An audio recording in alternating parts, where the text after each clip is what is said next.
Sur invitation du général d'armée Shoigu Sergei, ministre de la Défense de la Fédération de Russie, le général d'armée Saïd Chingriha, chef d'état-major de l'armée nationale populaire algérienne, a entamé une visite officielle en Russie. Cette dernière s'inscrit dans le cadre du renforcement de la coopération entre l'armée algérienne et russe, permettant aux deux parties d'examiner les questions d'intérêt commun, a indiqué un communiqué du ministère de la Défense. Suite aux instructions du président de la République Abdelmajid Tebboune, et à partir de lundi, le ministre de l'Énergie et des Mines Mohamed Arqab effectue une visite de travail de 3 jours au Zimbabwe dans le cadre du renforcement de la coopération bilatérale dans les différents domaines du secteur de l'énergie et des mines, notamment dans les hydrocarbures, les produits pétroliers et l'électricité, ainsi que dans divers domaines d'intérêt commun.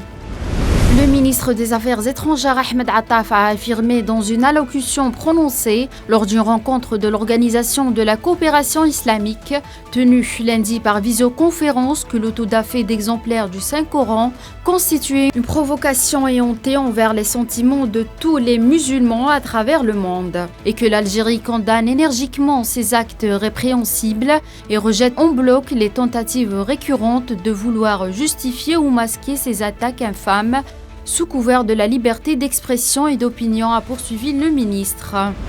Par la suite, le ministre Ahmed Attaf a reçu lundi au siège du ministère la ministre des Affaires étrangères et de la coopération est-africaine de la République unie de la Tanzanie, Madame Stergomena Tax, qui était en visite de travail en Algérie. Face à la dégradation de la situation sécuritaire au Niger et profitant du calme relatif à Niamey,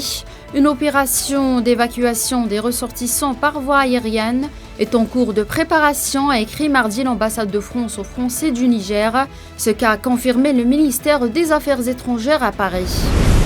Des dizaines d'attaques terroristes planifiées par les autorités ukrainiennes sur le territoire de la Russie sont déjouées par les services spéciaux russes. Le premier représentant permanent adjoint de la Russie auprès de l'ONU, Dmitry Polyansky, l'a déclaré lors d'une réunion du Conseil de sécurité de l'Organisation mondiale. Toujours dans le conflit russo-ukrainien et dans la nuit de lundi à mardi, 2 navires de la flotte russe de la mer Noire ont repoussé une attaque ukrainienne avec 3 embarcations sans équipage au large de Sébastopol. C'est ce qu'a rapporté à la presse le ministère russe de la Défense. Et au Japon, le typhon Kanu s'approchait mardi des îles d'Okinawa, provoquant l'annulation de centaines de vols et un appel à des centaines de milliers d'habitants à évacuer leur domicile pour se mettre à l'abri.